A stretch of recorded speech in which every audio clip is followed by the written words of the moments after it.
Oh, yeah. Oh, wow. This is great. I love it. I can handle that. Okay, so you're gonna be around. Cool.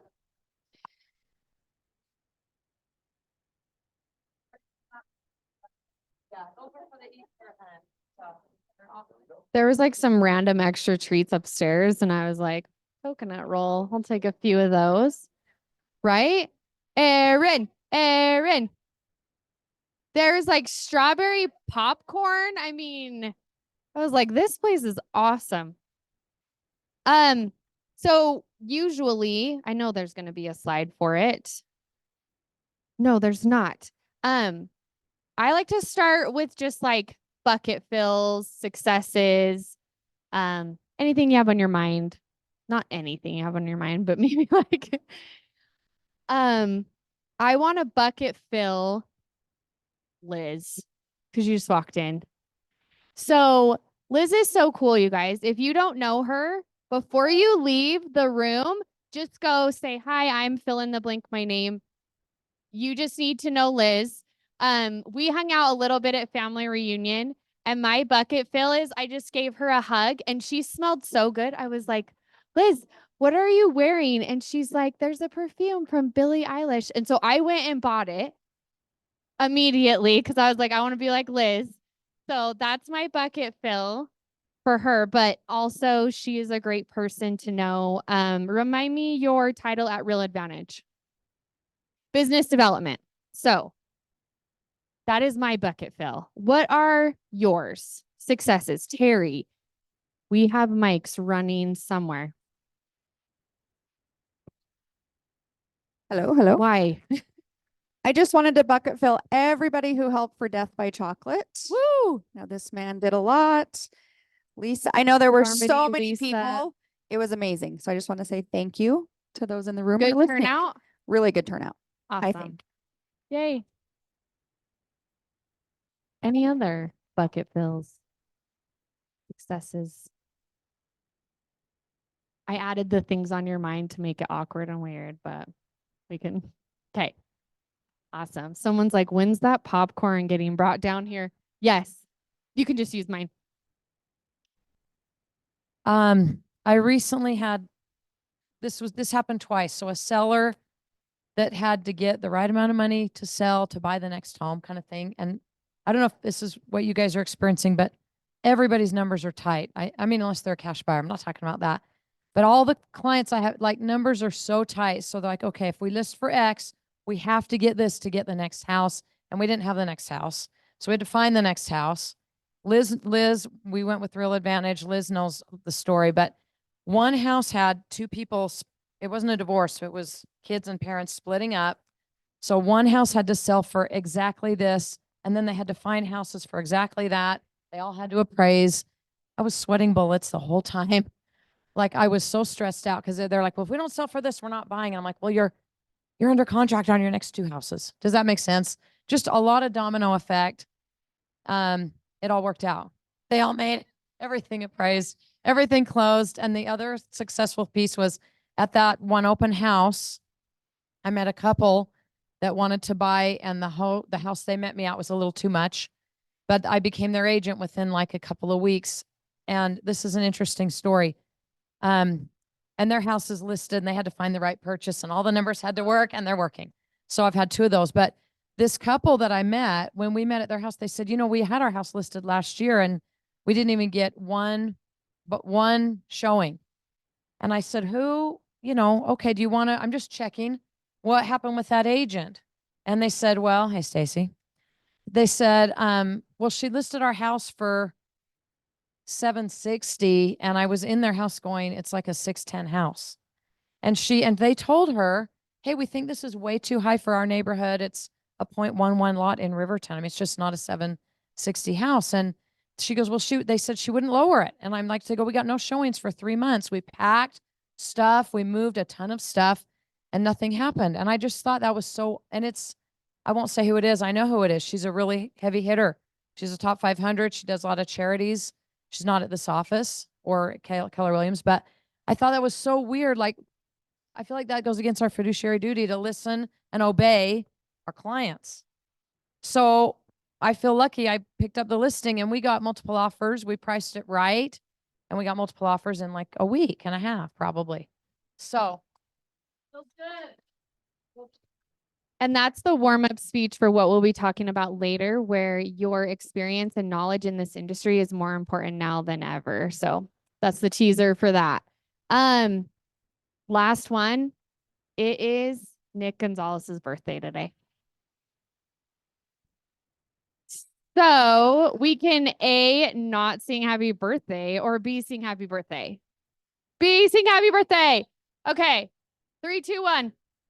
Happy birthday to you. Happy birthday to you. Happy birthday, dear Nick. Emily's favorite. Happy birthday to you.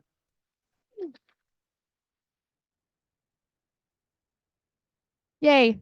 He's only, can I just like point out your age? Nick is 33. He's a little baby. Okay. Okay. I am so excited for this class. So tomorrow we are ending the Glow Up series. That was our first series, first quarter. Next quarter, we're going to have an awesome new series on customer experience. So we'll talk more about that later. So Glow Up series ends tomorrow with your repeat and referral business. So I am very excited about this class. There's going to be 2 parts to it. So myself, Emily, Sawyer, we're kind of all teaming up to teach a high-level class with action items that you all can implement immediately in your business. So on the repeat business side, we're basically delivering a postcard, email message, a strong call to action that you can implement with your database immediately to start Q2 strong. And then for those of you that have been with South Valley for a while, Emily teaches at a high level how to set up a system that basically creates more referral business for you every year. Back when we did that, every single one of our ALC plugged into it and all saw the result of plugging in a system like that. So she's going to kind of give you the playbook for that. So it's a class you do not want to miss. It's at Utah Realtors tomorrow at 1 o'clock. So I will see all of you there. No guilt trip. And then we're going to go into detail a little bit more on this, but value squared, not value 2. I was calling it value 2 for a couple of days. People are like, no. So October 31st. Does anyone know what happened on October 31st other than Halloween? That was it was a scary day a little bit. Yeah. So that's when the original settlement came out with NAR. And so on November 1st, Jason Abrams, Gary Keller, and Jay Papasan started writing curriculum for a course called Value Squared, right? So I love this just even about our company is that we are spring into action, be the lead, right? Because we knew what happened recently, like eventually it was going to come out and something was going to settle. And now we're all looking through those details of what that settlement entailed.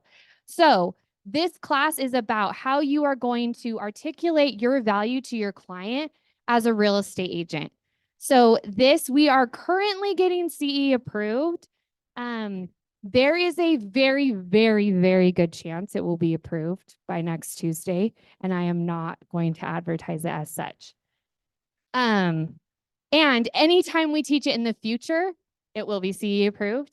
We're live streaming it from this room. So this will be team meeting. And I went to a little bit of the first portion. Did anyone go to, it's not in series, it's just they're teaching it that many times. Great class, lots of good talking points. Can I add to that? Can you guys? Yes. Is my mic on? No? Yes? If you have ever done real estate before, raise your hand. Okay. If you're currently doing real estate right now, raise your hand. Okay. If you plan on doing real estate in the future, raise your hand. Okay. So then you need to go. to this class because all of this, none of it matters. You shouldn't be paid if you're not adding value. Would you agree? So this is how you act. This is what the whole thing is about value. That's why these lawsuits happen. That's why all of it is it has to do with what your value is. And that's what this is all about. So we're strongly urging anyone who's producing or planning on producing to come to this. It's super, super, super important. Okay. Strongly encouraged. Hey gang, Jason Abrams coming to you, and I want to talk about a very important topic. That topic is value. Our industry is ever evolving. Today, more than ever, real estate agents must understand not only what their value is, but how to explain that value to a potential client. You see, the challenge of all businesses is that we have to articulate our value before our customer or client ever experiences it. And that's what our course Value Squared is all about. We're going to be covering from top to bottom. What is our value to both buyers and sellers? How is that value explained? How do we build trust with clients during and after and even before the transaction? And most importantly, we're going to talk about cooperative compensation. What are the words that we use around it? And how do we think about our strategies? Friends, Value Squared is an opportunity. It's an opportunity to assess where we are, but more importantly, about planning where we're going. Join us. Click the link below and it's going to bring up all the dates that we're going to be teaching it. Gary, Jay, and I will be coming you directly from KWRI. We're excited about it. We hope you are too. Hey. Hey. Oh, next. Okay. This is awesome. So our principal broker at KW Salt Lake City, Dave Fredrickson, he is approved to teach the Code of Ethics class. And so we're bringing it to South Valley. So South Valley Training Room, Thursday, April 4th. You can get your Code of Ethics credit right here, core. And it's Dave. If you don't know Dave, he is a strong real estate mind in this state. Last year, Principal Broker of the Year. So he knows what he's talking about. This year, no, you missed it. Sorry, you guys can't come. Just yes, it is this year. Thanks for pointing that out. Okay, and then if you did not hit this on the first time, John Vandergeist, he's coming back to teach NLP. This is a high level training on sales coaching leadership, lots of group work, script practice. I don't even know if we use the word script. Overcoming limiting beliefs, improving communication. Did anyone come to that class when it was here? Yeah, good. Awesome. So we had a lot of fear of missing out comments. And so he is coming back to teach it. It's a 2-day, April 11th and 12th. I believe you can get a 2 for the price of 1. Yes, it says it all on there. So, and it is not at 2121 South McClellan Street because we do not live there anymore. We live at Brickyard Road. So we'll send out the new address. Okay. Who is here to talk about casino night stuff? Robin? Okay. Just give us the quick rundown of what we need to do, what we need to sign up for, what we can expect. I would love to dance. It's Las Vegas, everybody. Come out with your chips. No, we have all the chips. We have all the tables. We're going to set this whole room up like a casino. There's a $20 buy-in, but I think you can buy in multiple times. Here's the goal.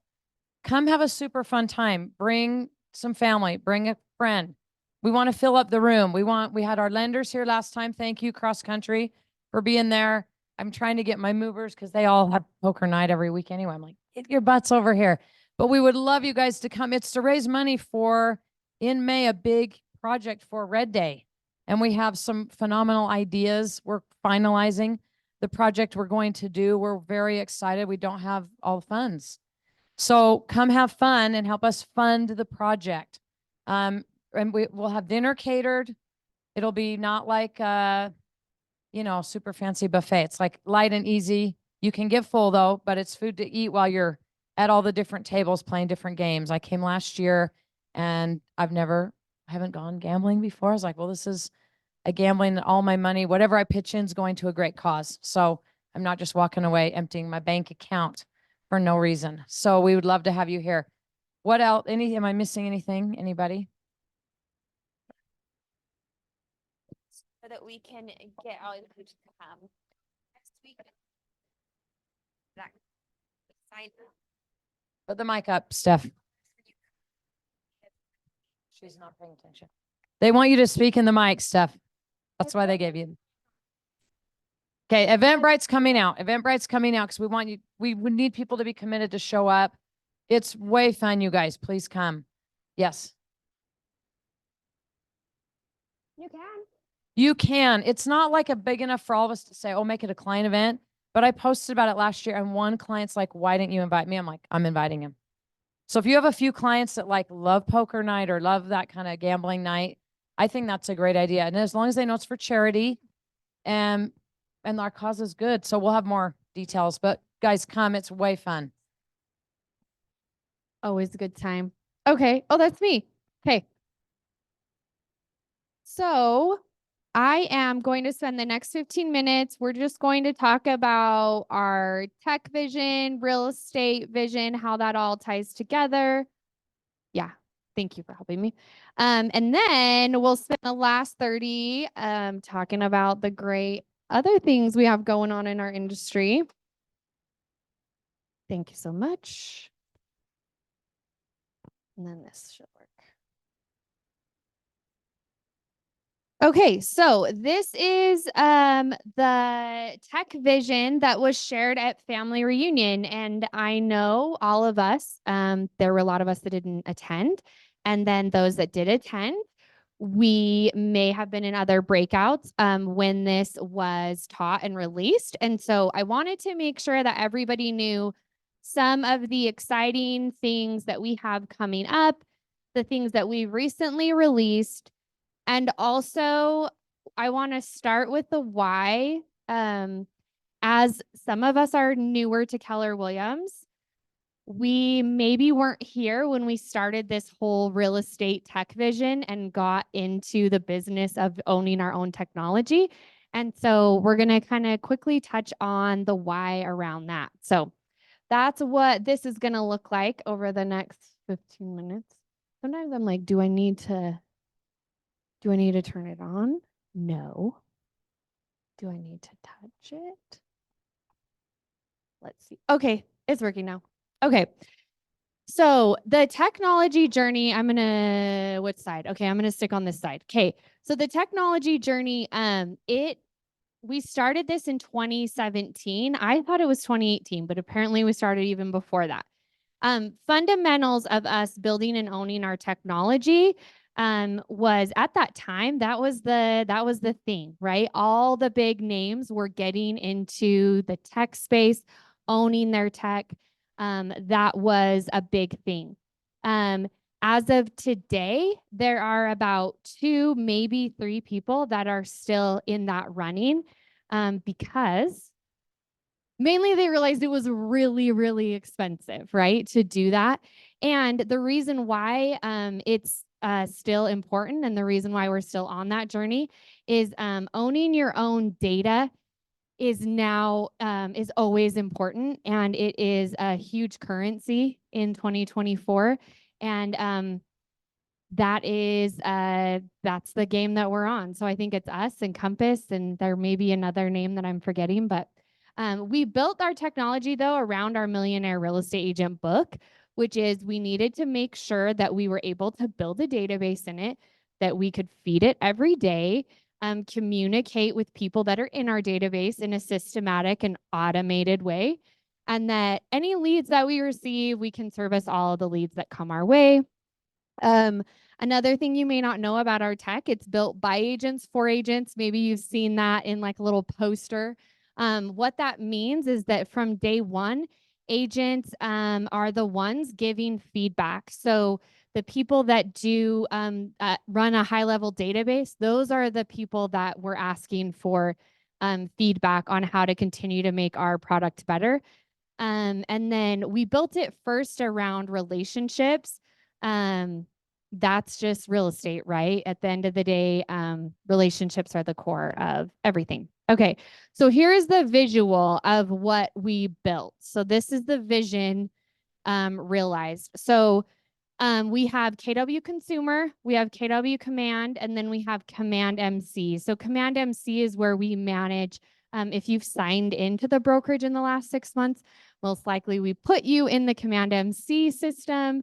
And that's how you received all your paperwork. Now that's all automated. That's an example of Command MC. KW Command is our primary platform that probably all of you have logged into. And then our consumer side is the part that a consumer sees.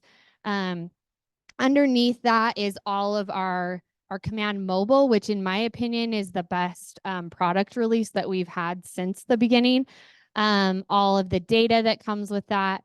And then our platform also integrates with hundreds of other companies, specifically API integrations that just allow you to really, your platform can be used with multiple services. So I like to just point this out as the visual, but it gets really nerdy really fast.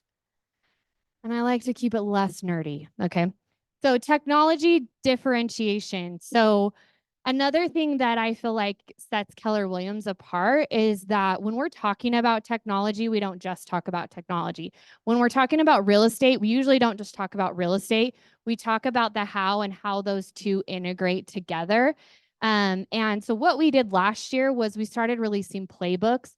So a playbook about how to do your online leads or how to generate online leads, a playbook about how to run social media at a high level. And even the KW codebook is basically the manual of how to run a real estate business out of Command. So that is something that sets us apart. Usually real estate brokerage isn't going to give you like the how-to of how to use any tech in order to do more business. This is my favorite slide because it shows the traction and the numbers that we've seen. So I love Command Core column. I love Command Mobile column. My favorite is the consumer section of this, mainly because this is consumer capture on these specific platforms. So for end of January 2024, we had 2.1 million consumers that have registered accounts on KW.com. In 2023 alone, 25.7 million people visited KW.com. We have 825,000 consumers linked to an agent on the consumer app. We have 232 million home searches that were done in 2023 on a KW website. And then 519,000 mobile app downloads happened in 2023 alone. So we have a lot of market share in that space. So I think that's really cool. Okay, leveraging technology to make more money and save more time. Don't you love how obvious this is? You make more money and it gives you more time. Leads give you more money, and leverage gives you more time. You're like, this is technology 101. Okay, so on the money side, something I love about our tech is that it allows for the solution of your short-term nurture versus your long-term nurture. And the tech is going to make all of that a little bit easier. And then when we're talking about time, I kind of want to pause and stop on this slide for a second. I want you to look at this. As far as your time, you only have two paths to get leverage. You either need people or you need tools. Okay. So people is usually, I don't think most of us think of leverage past people. We're like, oh, leverage, we need more people to help us do more things.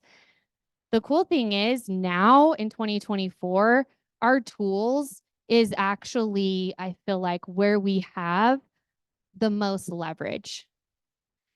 And the most powerful tool ever invented is technology, right? So if you ever come to a team meeting and we pull up, like we've created this amazing platform through agency and Sawyer with version 2. And we talk about all these services that help make it easier to market your listing. The reason why that has been such a focus for us for 2 years now is because we know part of the formula of you making more money is you having more time. And there's only 2 ways for you to get more time. And people is always going to be people are awesome. There's also a lot of unpredictability with people. If I tell you, like, Brian, you just need to hire an assistant, and you're like, great. And everybody that's been in the business for 5 minutes that's hired an assistant always has a bad assistant hire story, right? Leverage with people is a very, very powerful tool, and it can also have a lot of unpredictability. With technology, it's an untapped section of the market, really, and that's why we're so focused on that. So when we talk about our tools at Keller Williams, or we talk about the things we're doing just on a brokerage level, this is kind of why it's so important. Something really Yeah. cool. So part of all of this too is being intentional about your community. Oh, let me hand you my mic. Oh, you have one. Sorry, I forgot. Can you get started? Why? Hello? Okay. Can I turn it up? Okay. It's fine. I'll just do this. Yeah. Is that okay? Okay, so being intentional, and you have to be consistent, right? So if you have a question about something, do you feel confident that you can find it online? Yeah, all information is just there, right? So if somebody has a question about you, or a question about business, or a question about real estate, or a question about any of those things, you have to be able to be seen. They have to have a way to be able to contact you, see you, know how to get with you, or you have to be proactive in what that is in a system, right? So you have to be top of mind when something in somebody's life changes to where they need you. So more than ever, because that's our first go-to for information, is to go online, right? So you have to be proactive, number one. And second, you have to have some sort of a presence. So that's what these tools really are designed to help you do, is to be the forefront of people's mind, so that when something in their life changes, that they can quickly have access to that. And especially now when we're talking about value and people understanding, like you articulating who you are, having it in a very systematic way is really, really important. Do you agree or disagree? It's okay if you disagree, but let's just talk after. I love it. Okay. So these are things that, okay. So if I go through the stuff that already exists really quick, it's because it already exists. So we maybe already know, but we're just going to go through it. Okay. So contact filtering, basic and advanced. You're like, that sounds awesome. This is getting nerdy. Why contact filters and the releases that we've had this year are so awesome is because your most valuable thing that you all have as real estate agents is your database. The ability for you to be able to quickly identify who are the people in my database that I don't have an email address from. Who do I have an address from, but I don't have a neighborhood that I have assigned to it, so I can add them to a neighborhood nurture, right?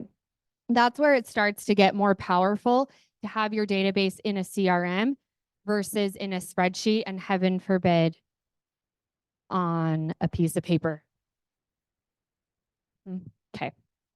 Okay. Most active contacts widget. So what is cool about this is it will bring up who has been basically engaging with you. So if I am looking at who has been on my site or sent me an email, they've done something, right? They haven't gone dark on me. Now we have a widget built into Command that you can see your most active contacts. That's also on your Command mobile app. So that's something you can just go click on and see who are my most active.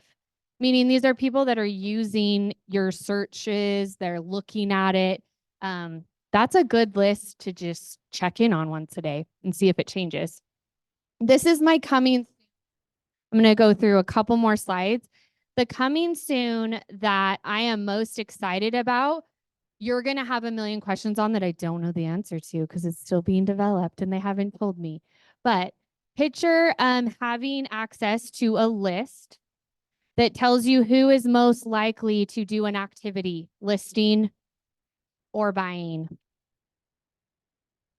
that's in your database. That would be very valuable, right? Who is the most motivated? So we have that coming soon. Soon usually means in the calendar year that you are currently in. And I will keep you guys posted. We also released a new user interface to Smart Plans. Smart Plans is my favorite part of Command because it allows you to automate your communication. That is why it will always be my favorite. Something has to happen automatically for you in your business. I would love for you to name out how many things are happening automatically for you to get more business right now. And there's probably not enough on that list, right? So Smart Plans is a great way to do that. Date-based is coming soon, meaning that you will be able to say, I would like this text to go out on this date and this email to go out on this date. So I'm really excited for that, and that's coming soon. We're updating our email experience. If you've experienced our emails, you know it needed an update. So it's coming soon. And you can now do recurring tasks. You can do paid ads. KW.com got a facelift this year. I'm just going through these. And they're also developing an AI assist chatbot for you to get resources. So for example, you saying, what are the 4 laws of lead generation? Asking an AI chatbot like that, having it give you answers. That's something that's being developed through our KW curriculum. What questions do you have? That was the nerdy part of team meeting. Now we're getting into the good stuff. Good? It's not nerdy.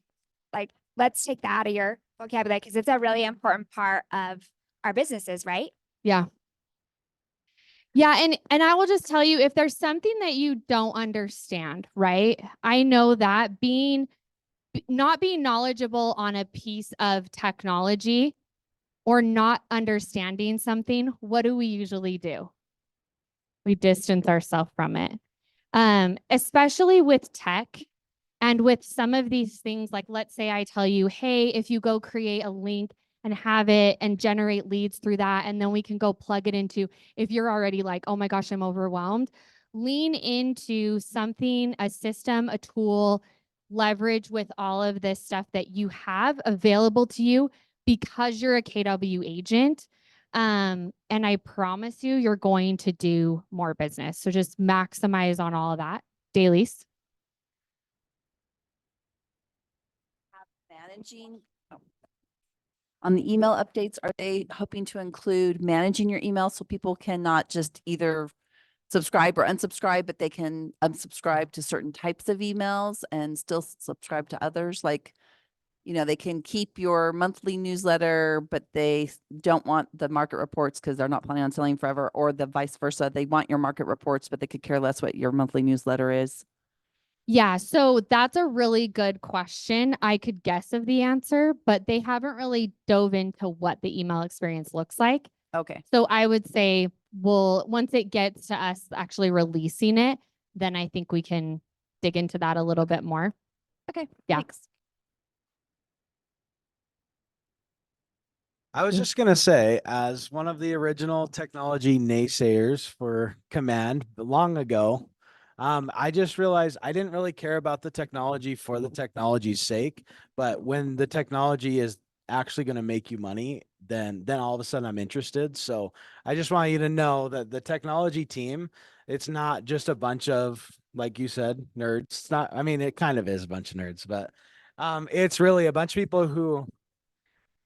Yes. But yeah, it's all about making money. It's all about servicing our clients at a really high level so that we can get additional repeat and referral business. So it's with a purpose. It's not just so that we can play on the computer more.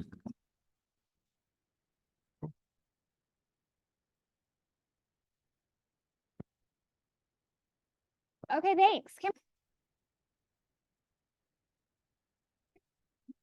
Okay, can you guys hear me? No. Hear me?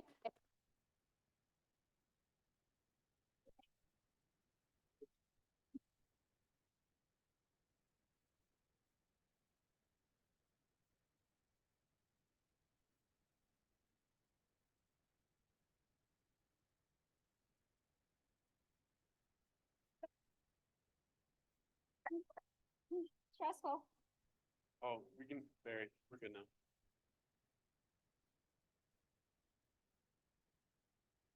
Yours. Okay, thanks. Okay, so who watched the Utah real estate thing yesterday? Okay, cool. I wanted to first, before we get started and talk about all these things, I want to get the temperature. I want to know what are your biggest fears, your biggest concerns? What's kind of your first thought? Hey, Mike Runner. Let's run. Elise. What are some of the fears? I actually wanted to say that I am not really afraid, that I think Okay. Utah's actually in a really good place. Yeah, we're And gonna I talk feel about like- all of that. Let's talk about fears. Because we're gonna go through all of that. But what are some of the concerns or questions or things that we need to talk about? Okay. Well, first-time home buyers have to come up with buyer agent commission out of their pocket. Okay.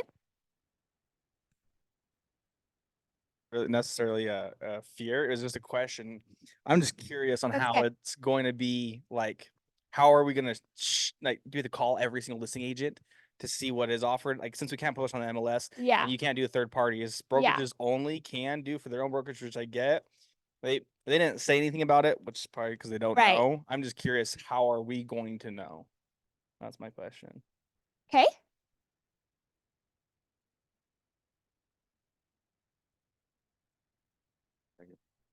Hello, hello. I'm just surprised. I didn't even know about this until this week. I have no idea what's really going on. I just hear class action lawsuit, Yeah, we're gonna talk exactly settlement, about et it. cetera, Yeah. et cetera. And it's like, wow, okay.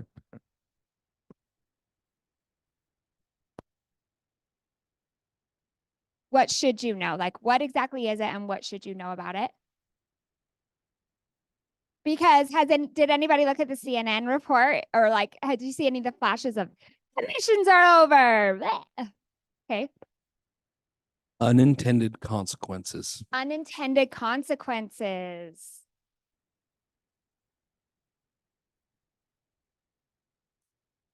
What else? How is it going to work for open houses? Yeah. And you get unrepresented buyers? Do you Mhm. need to have them fill out a BBA just to show them the house? Yeah. Or if you get a sign call on your thing, on your listing, do you have to get a BBA signed to show them the house? Sorry, I have another one. So I've already had I have a question. people reach out to me. Hold on one sec, Zoom. Let's get Derek's and then I've already had people reach out to me, potential buyers saying, Okay. should I wait to buy? Because is this going to cause a market drop?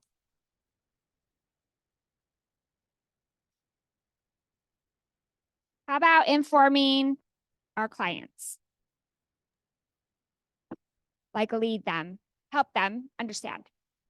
Okay, Zoom. Sorry, I don't know who that was, but This is Wendy Abbott. I do have a question though. So I don't know how is this going to affect, but sometimes when I'm holding open houses, you have buyers that says, oh, if I don't bring an agent, are they going to drop the price and do things like that? Yeah. So now we know that listing agent has always been powerful. How then now, what will be the relationship there if a buyer says, hey, my buyer is charging me 3%. Can I go with you and just pay you 1%? Because you're already getting paid by the seller. yeah, and then that's all gonna come into negotiations might look different. Okay. Okay. What other questions or fear?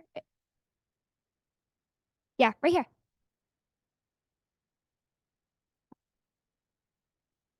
Yeah, they mentioned something about they cannot not pay someone who's not a member of the board.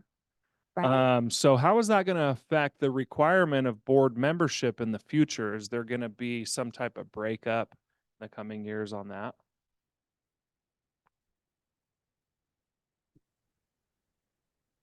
I have a question on Zoom.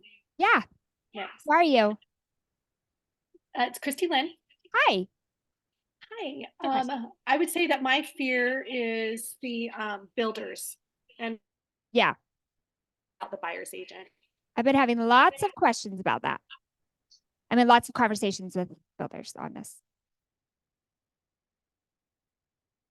Builders? What else?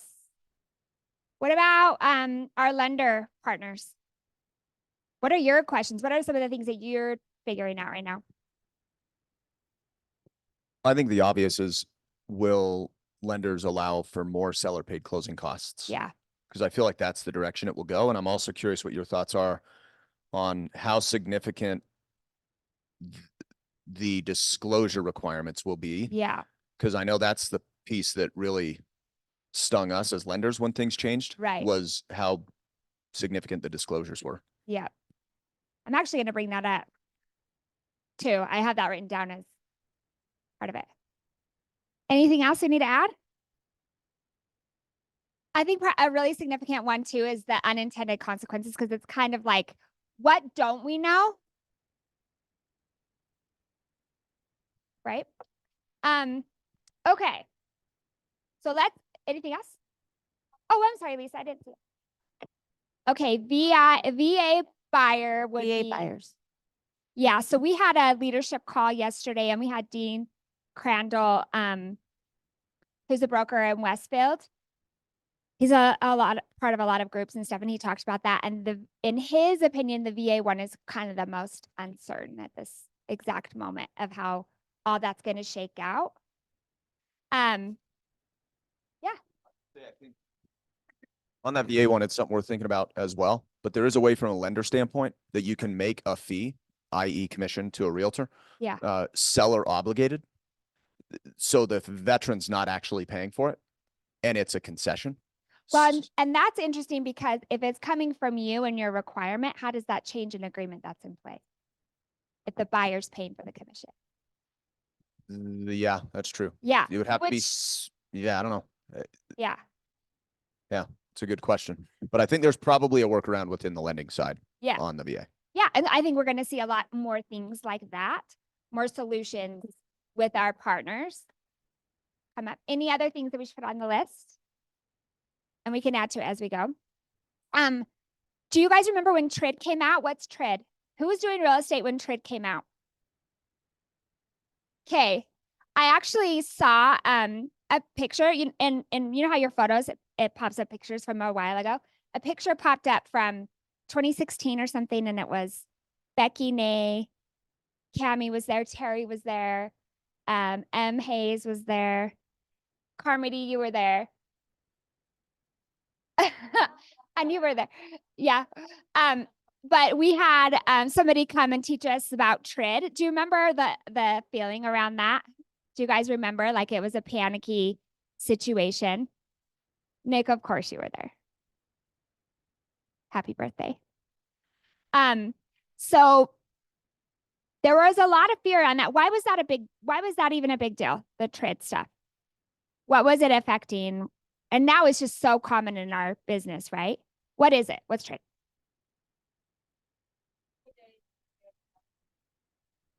Yep.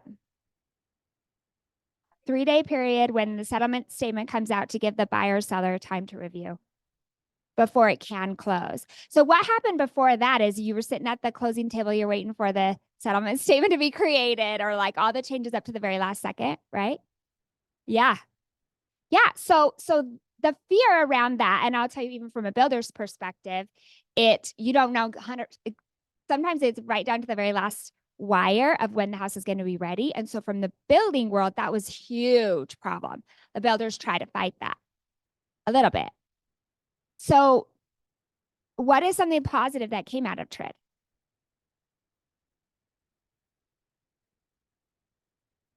Yeah, it's a calmer experience for your clients. Everyone's ready. They come in and they sit and they actually just close instead of last minute changes, figuring this stuff out, verifying, checking. I mean, it really is just the close of the home versus figuring out what the close of the home is going to be right there at the closing table. Right? So I know that's a lot less significant than this. Okay.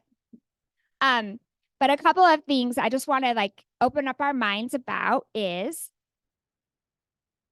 with big change comes big opportunity. And one thing that we need to make super, super clear that everybody that's in the business who's not CNN, okay, everyone that's in the business is saying commissions are not going away. Representation is not going away. Representation, there's a huge argument that it is way more important now than ever before.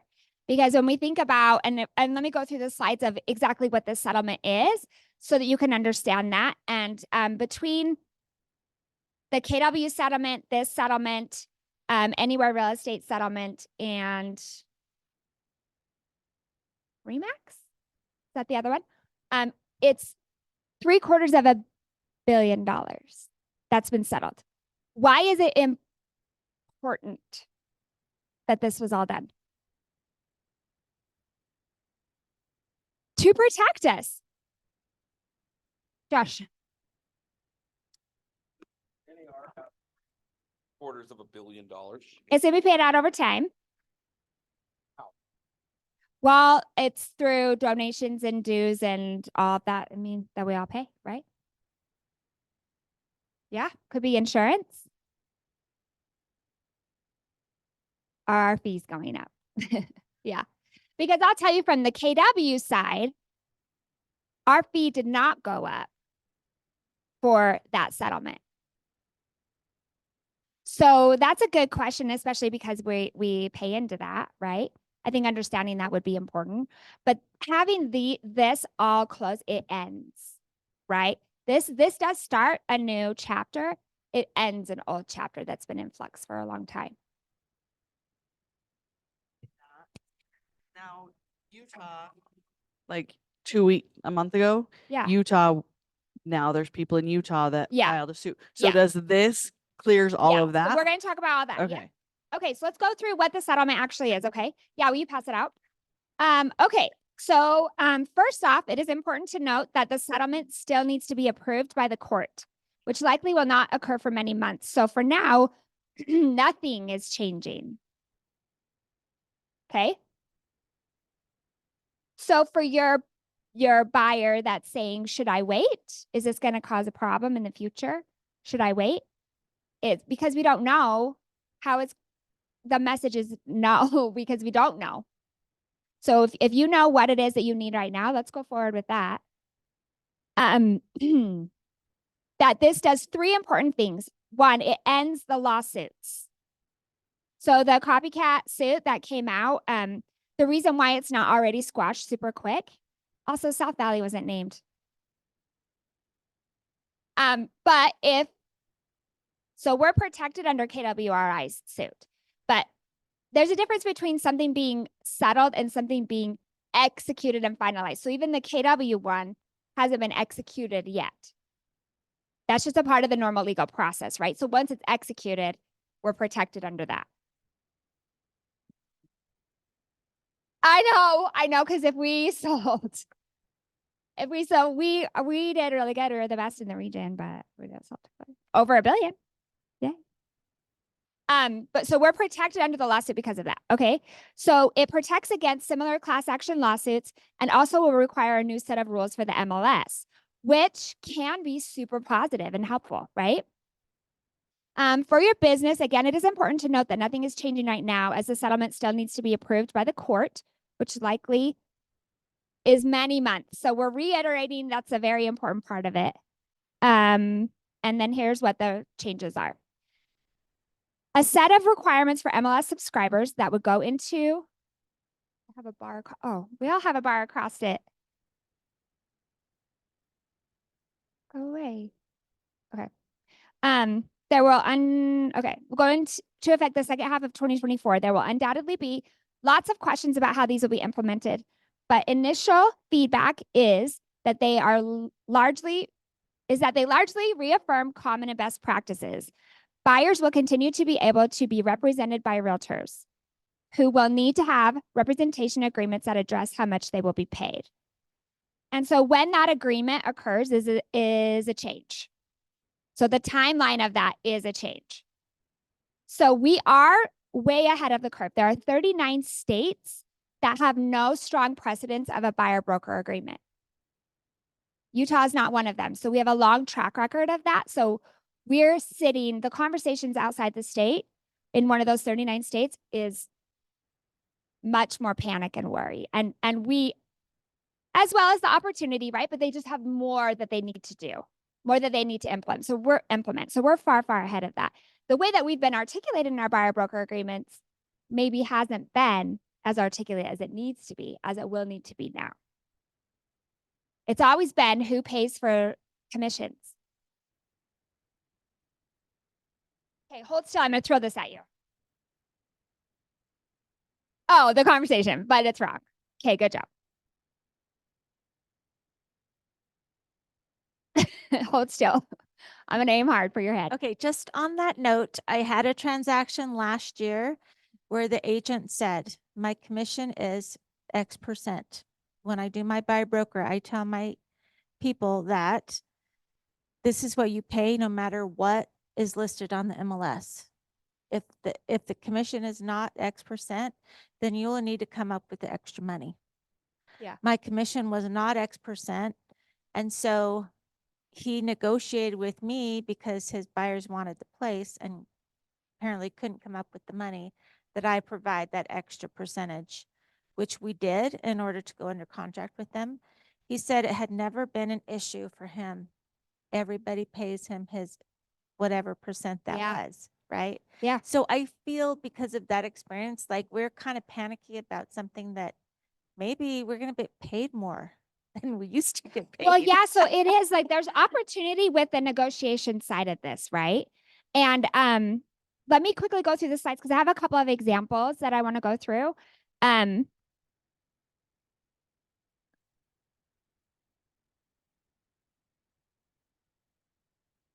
Oh, I should click on it again. Okay. Oh no. Okay. So really quick. So a couple of years ago, there was, this was like end of 2020, beginning of 2021, there was a conglomerate of builders that got together and it was driven by one of the top builders in the state. So I'm gonna use code words, okay? And I have best friends that are leaders at builders. So a lot of my best friends I've been working with for years and years were in these meetings where they got together to drive the commission percentage down that builders were offering. They wanted to get together and drive that down. And so some of the builders, I'll say Edge Homes is one that said, nope, we always have, we always will. And they always have and they always will pay a traditional amount. Okay, we don't, it's a traditional commission amount, right? And the builder that really drove that went down to a super low, about a 1%. I have been doing some research for a builder right now, and I was going through and comparing today in this market at this moment right now, that builder is currently offering the highest. They're the only one I could find that's doing a 3% on gross. So it's so market specific, right? So it's something to think about. It gives us more, there could be an opportunity where we have more negotiation power, that's part of it. So the way that is already happening. The commission amounts, the commission of what we charge and stuff, it already happens. It already changes based on cycles and based on situations and circumstances. If we think of it in that way, it's just going to be more, it may more often be a part of the conversation now.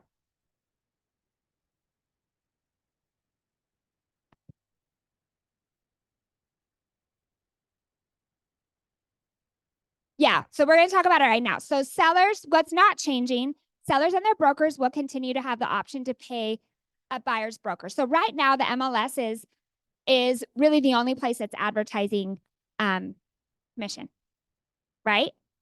And actually you can't negotiate the way it is now. You can't negotiate on your rep C on an offer. You can't negotiate commission, right? And there's that protection of, well, it says 3%, so I'm going to get paid that. So this is a little bit of a mind shift, is that so that's the big changes is that we cannot advertise commissions on the MLS. Come on, let's go. Let's go. However, sellers can offer, so this is a little bit of a mind shift when you're a listing agent, is still considering when you're talking to your sellers, hey, particularly in a market like this, hey, we should consider offering a commission for a buyer's agent. So essentially the way that it's written is that the buyers and the sellers negotiate, but they negotiate commissions through us, right? I don't know what we've discussed yet, Okay. but Here, let me just go finish this really quick and then we'll go through this. While the MLS subscribers, this is what's changing late this year if approved. While MLS subscribers will continue to be able to offer to share their compensation with a buyer's broker, no longer would that be allowed on the MLS, effective July 24th if approved. Instead, July 2024. Instead, those offers of compensation could still be made, albeit only through separate negotiation as needed, like commercial brokers do today.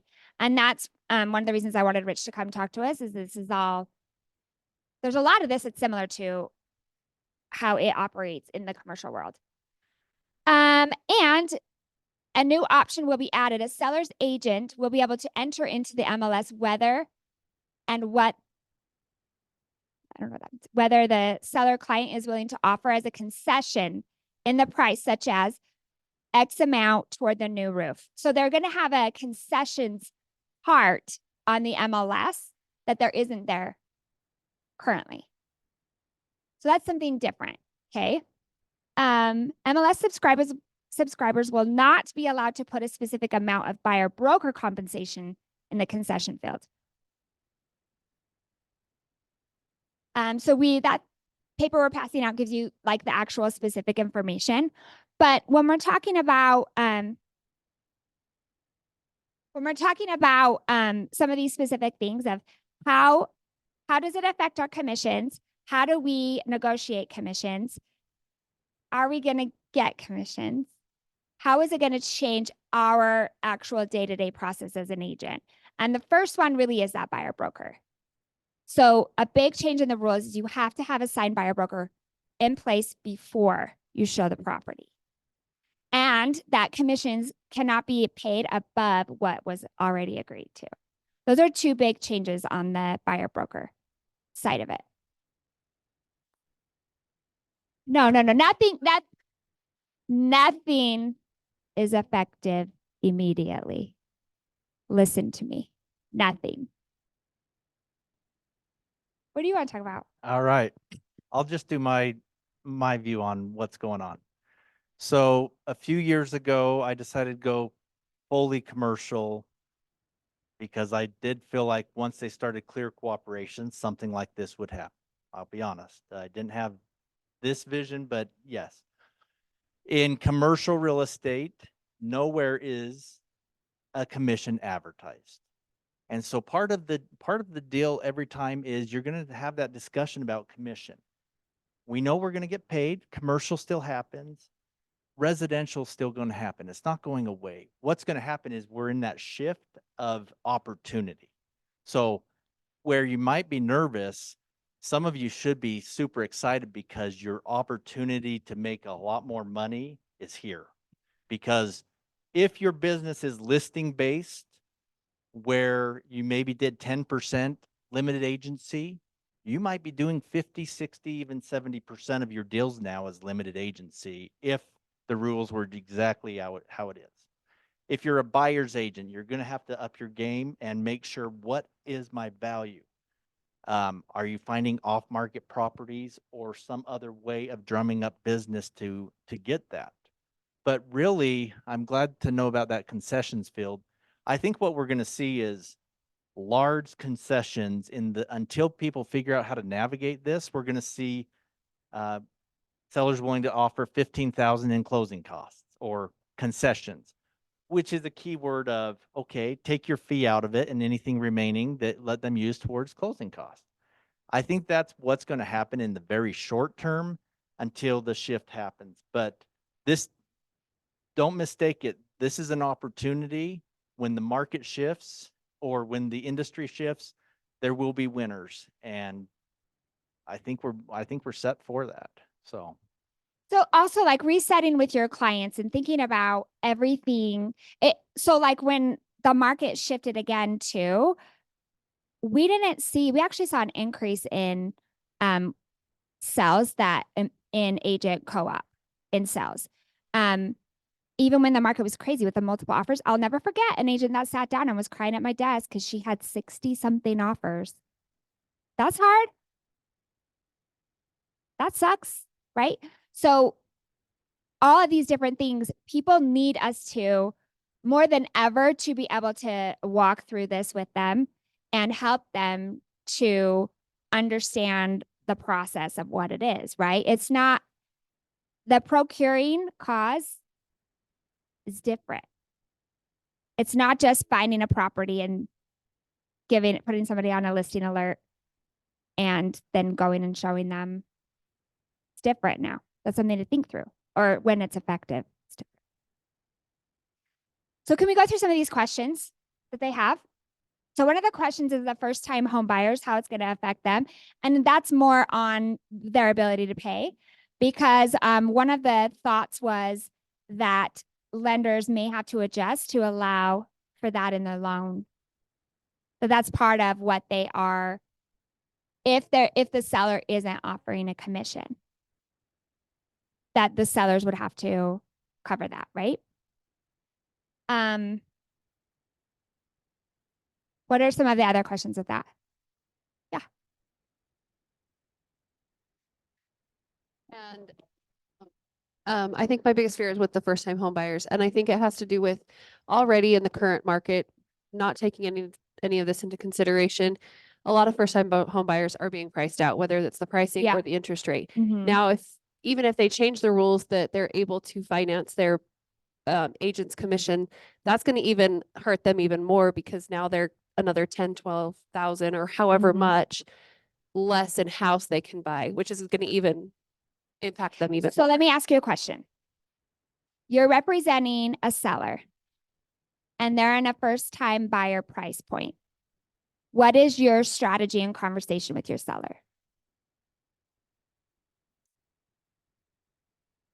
I mean, I would encourage them to pay the agent commission and sell it as like a marketing budget, essentially. Like, this is going to help other people buy it.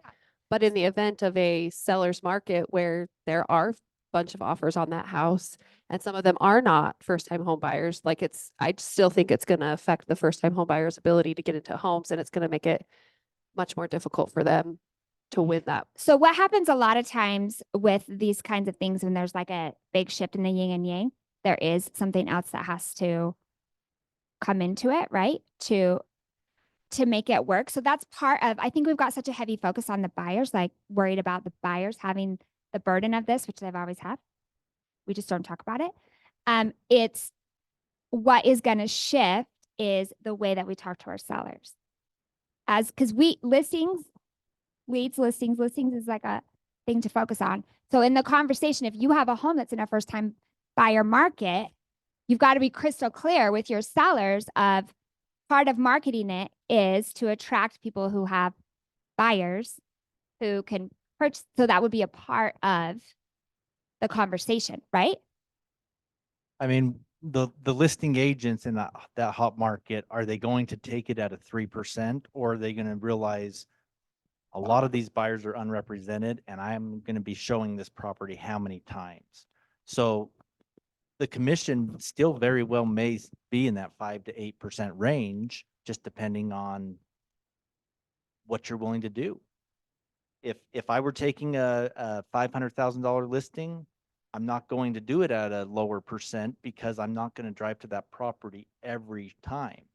And so I mean, some people will, but you're going to have that conversation of what you're willing to do and what you're not. And that's where it's not clearly defined is, okay, you're probably going to create a sheet of things that you're willing to do and have a sliding scale of, okay, this is what I'll charge for 3. This is what I'll charge for 4. This is what I'll do for 5. On the buyer side, there are going to be some of their compensation, but we knew in the hot market, some of them were offered at $1, and why did they do that? Because they knew that the listing agent would sell it. So that doesn't shift. Well, and they've also changed. It kind of helps us also with our fiduciary, because there used to be a field where you could search for commission percentages, and that's actually on the border of against our fiduciary, that you should show a property that works for your client, regardless of what that commission amount is. So that field is gone. Josh has a question. Hi, Along Bobby. those unintended consequences line, right? Rich, you just said you're probably going to see 50, 60, 70% of deals done with limited agency. That's my guess. So do you think there's going to be a lot more lawsuits coming down the road? Well, if you can't show the property without the buyer broker, That's what I was going to say. I mean, I would say the last 2 years, about 80% of my deals have been limited agency. So There's a lot of brokerages that don't allow that. So that's going to be, we do. So that's going to be a shift for some brokerages. I think one of the potential things that we'd have to think through is the timestamp on a buyer broker, right? So if there's multiple people that get it, like whose is in place first? But I'm also thinking for example, a first time home buyer, right? That shows up and they said, hey, I'm not willing to pay a buyer's agent. Here comes a shark, right? Listing agent sharks them out, right? And then, hey, this house should sell for 500.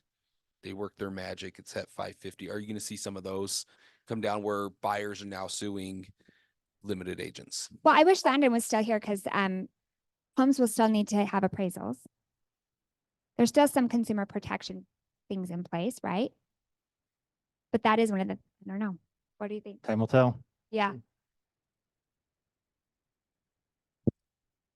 I have a question. So having only been in the business as a agent when buyer broker commissions were very common, but having lived long enough to have bought houses when I didn't really know as a consumer what was going on, I'm trying to figure out, and those of you that have been in the industry longer, to me, the percentages were with the understanding that some of that was going to the buyer agent now in our current market. Yeah. But that in times past, the buyer broker was kind of, or the buyer agent was kind of sometimes it happened, sometimes it didn't. And so when the listing agent was getting their contract or their ERS, that full commission was going to them more often than not. And that was one of the reasons that the cooperative came about, was to make that kind of more evened out. So the buyer agents were accessible to a buyer, regardless of whether or not they were first time home buyer, and that the commissions were rising with rising house prices, but that was acceptable because the buyer was now taking part of that.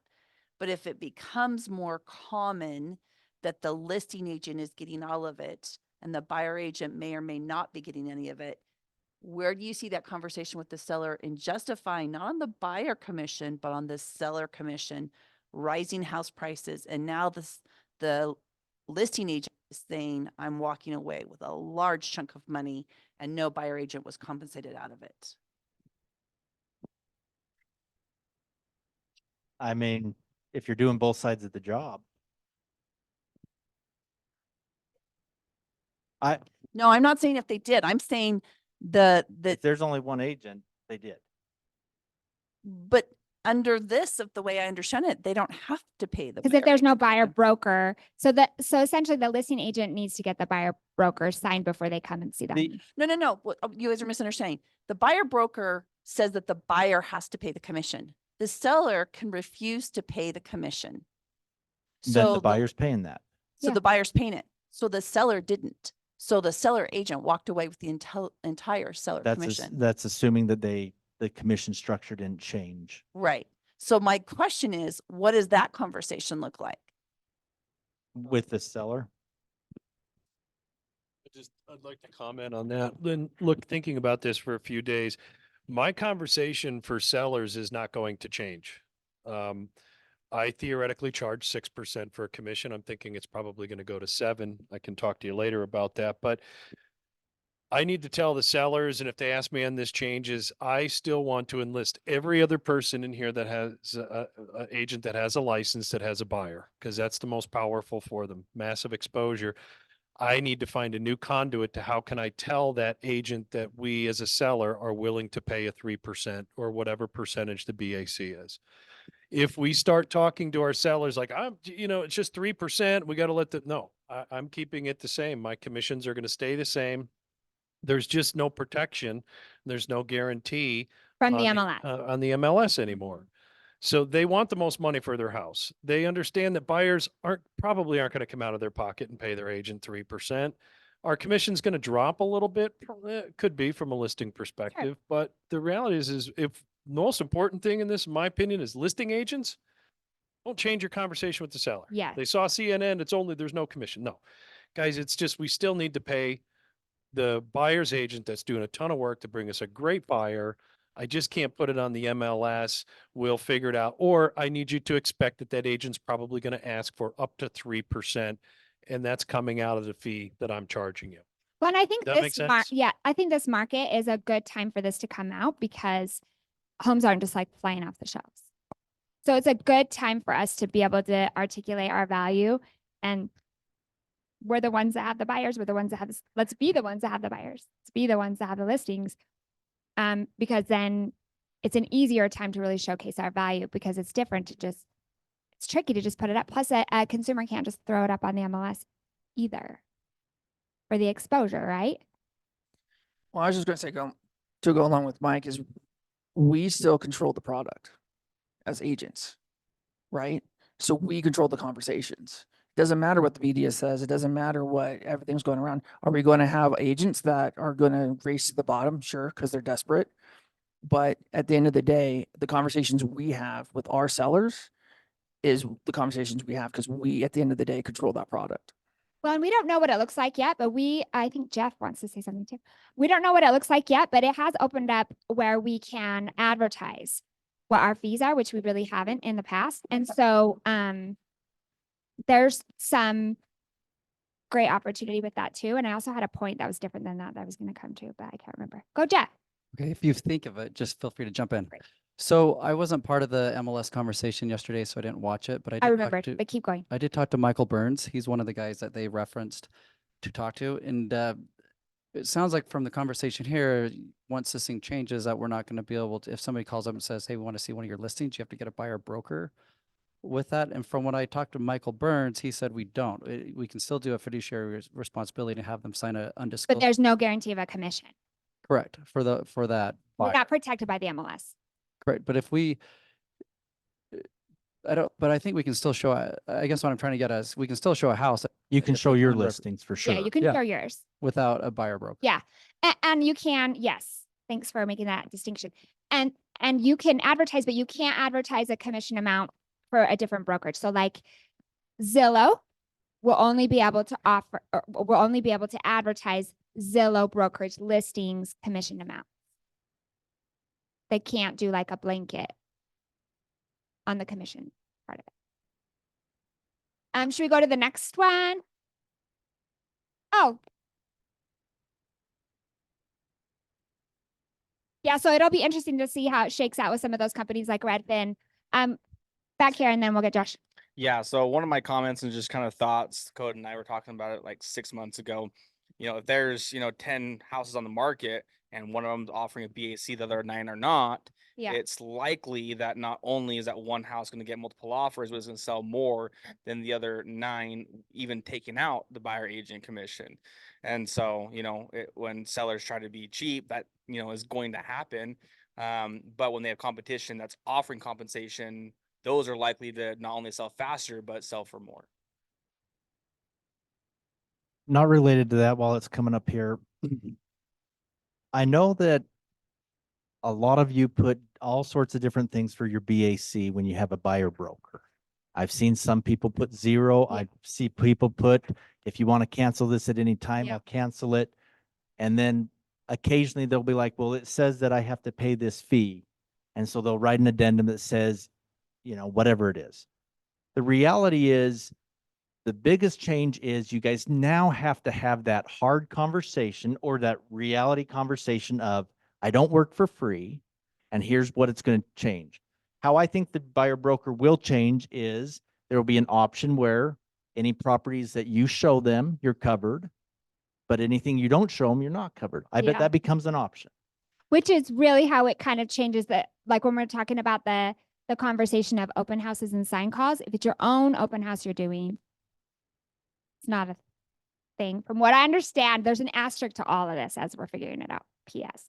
And sign calls, if it's your own calls, right? It's your own listing, your own calls. So where we'd need to have the clarification is if you're doing an open house for somebody else, right? Josh? Just a MLS technical question now. So they're going to remove the BAC off the bottom. It's called BBC now. BBC, right? So going back to Mike's, I got to find a different conduit. Could you put your advertised commission in the comment section? You probably can't call it a commission right now. Right now, they're saying no advertising. Just on have your MLS. seller advertise what they're willing to pay in concessions. Don't call it a commission. Just call it incentives or something of that sort. So they did specifically say on the, we need some clarification because they did say on the Utah real estate call yesterday, and it's in the slides, is that in the concessions, it cannot be used for any part of an agent commission. So they did specifically say that, but but a lot of this will adapt. Things will figure their way out, but they're saying there's no commission compensation advertised on the MLS in any form. If approved. An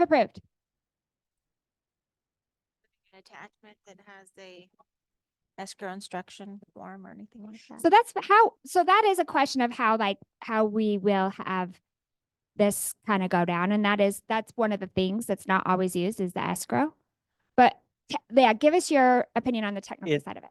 It's going to go more like commercial. I'm going to call you.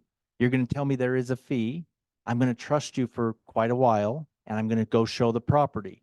I have a signed buyer broker that covers me for that property if you're a liar, and so they'll have to pay it. They're aware of that.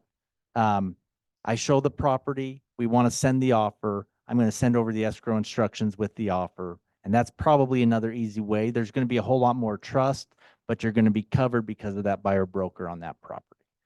And they'll be aware that, look, if I'm not getting paid by them, you're paying me. Okay, so does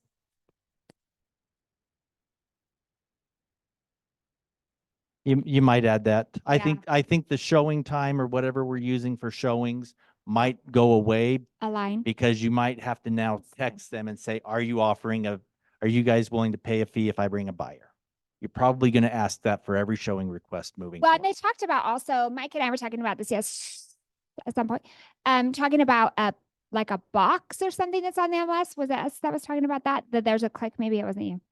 Maybe it was Dean Crandall, but that there may be like a checkbox on the MLS that says that they will pay a commission, but that it's not, that the seller's willing to pay a commission, but it doesn't say how much. It doesn't have any of the terms in there, but it'll be just something as simple as that. I think it was on the Utah real estate call. No, I don't know. I've had a lot of conversations. So I don't know. We don't know exactly how that's going to go, but the business of the boards, the MLS and all of this is commissions, is agents, it's commissions. So having some sort of a box or something that's checked that says this seller is willing to offer a commission without having any part of the negotiation is a likely addition. okay, just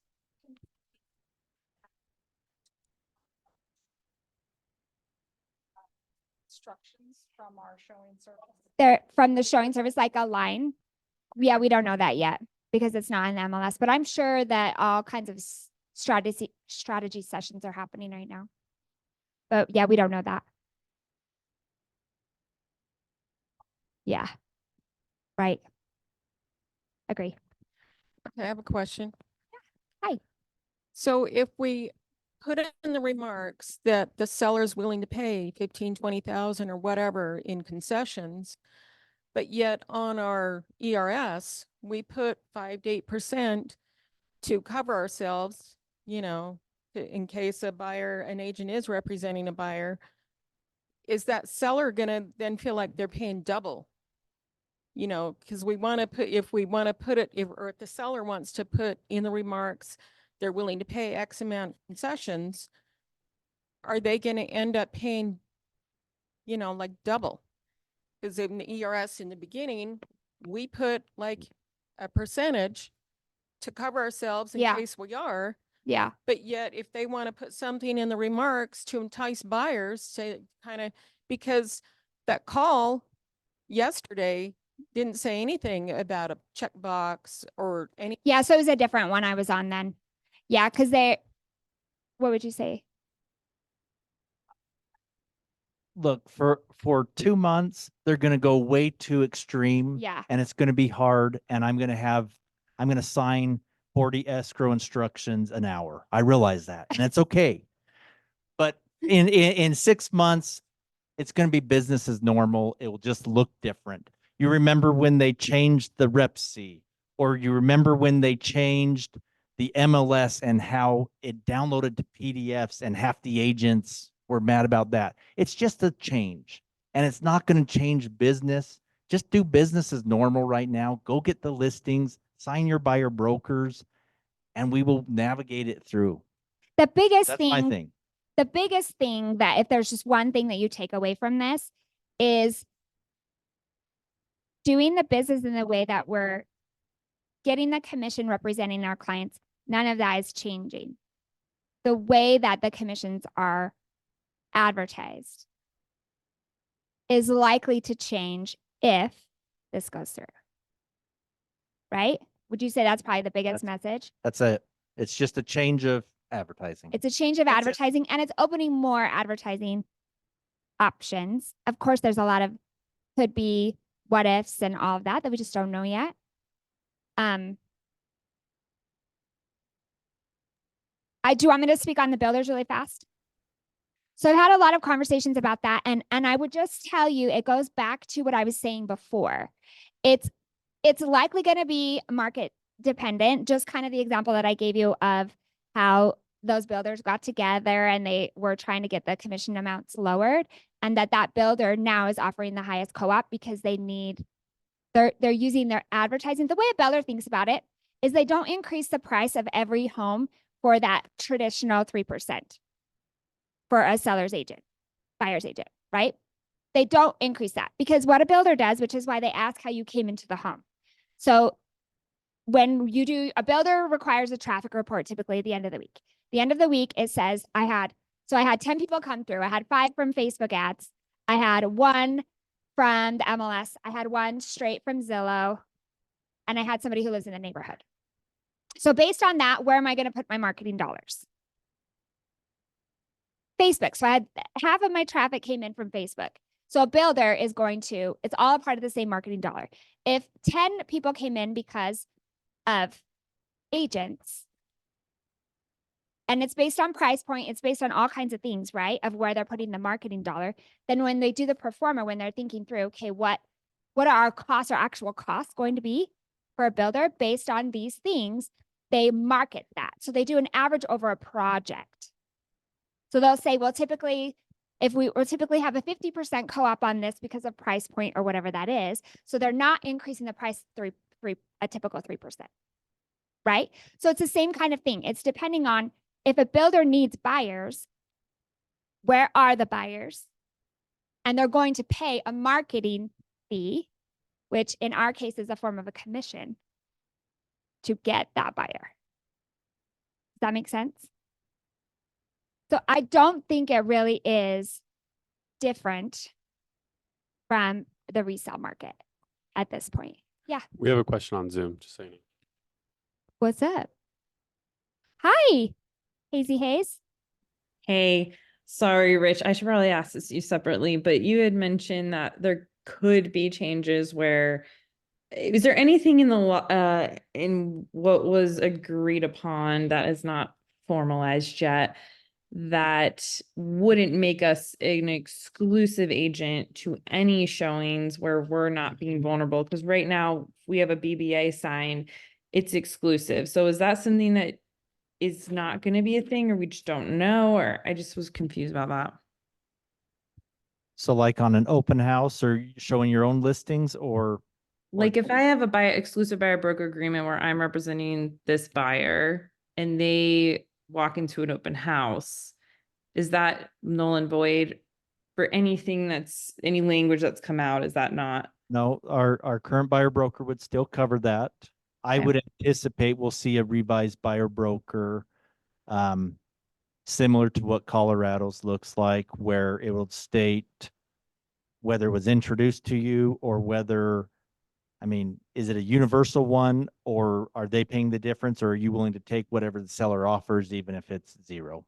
So I would be willing to bet $100 that we have a new buyer broker or a change within the next 4 months. There was a new one that came out about 2 weeks ago. And it'll be revised again. And it'll be revised again. There'll be probably additional forms that come out and things like that. So our Zoom is ending in a second. I have a proposal. We have on the KW Home Hub there. I'll pull it up really quick so you can see that. There's a place where you can ask questions. So let's keep gathering, especially. So my number one focus is this office and you people, right? That's here and those and all our offices. That's our focus. So for you specifically to have your questions answered is most important to me. So I'm going to pull it up really quick so that you can see that. Let's just keep gathering our thoughts so that we can be prepared and we can think through and be working on getting these answers for you. That class on Tuesday is going to be really, really important next week, 26th. And we'll also leave some room for some time to brainstorm some of these things and talk about. That's why I wanted to do this today so that you could think about, okay, what exactly is this whole thing? And what are some of the possible things to consider and think about? And then really, it's just about your value, right? Like Rich was saying, if people will pay you for the effort of what you're doing. And so being super clear and articulate, being able to articulate why somebody should use us. And then with this, all this in mind, what changes we need to make. Are you pulling up, KW? Thank you. Go to... Yeah, so I'm going to show you really quick where that is, where you can, let's just keep gathering our questions. And we're here. We're in this with you. This is our business. You, us, all of us, we're going to figure it out. Okay? Anything else? Love you. Oh, Sawyer, should we... Sawyer, what's your password and your bank account?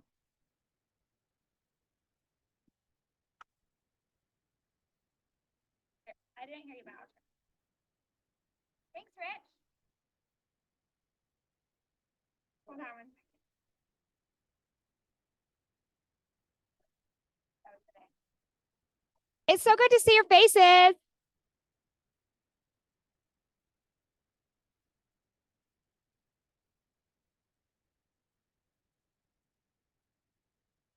Wait, I'm giving you the thing.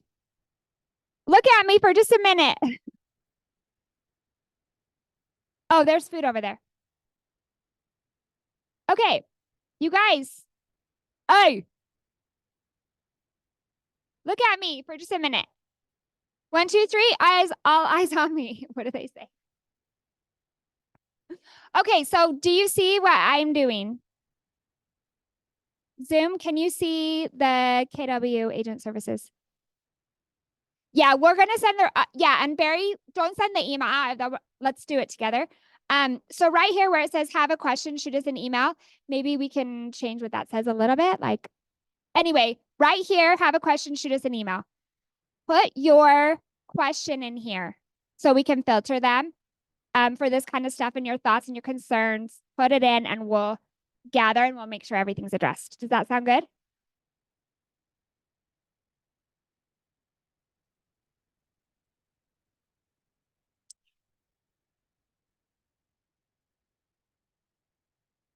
Yes, but I'm just going to be careful about what we give as an answer for the moment. But yeah. Yeah, that's fine. And we'll filter it so you don't have to worry about it. We'll filter on our end and then we'll make sure everybody can see what those questions are because it'll likely spark other questions too. Yeah, we'll figure that out. Does that sound good? Okay, you don't have to look at me anymore. Thank you.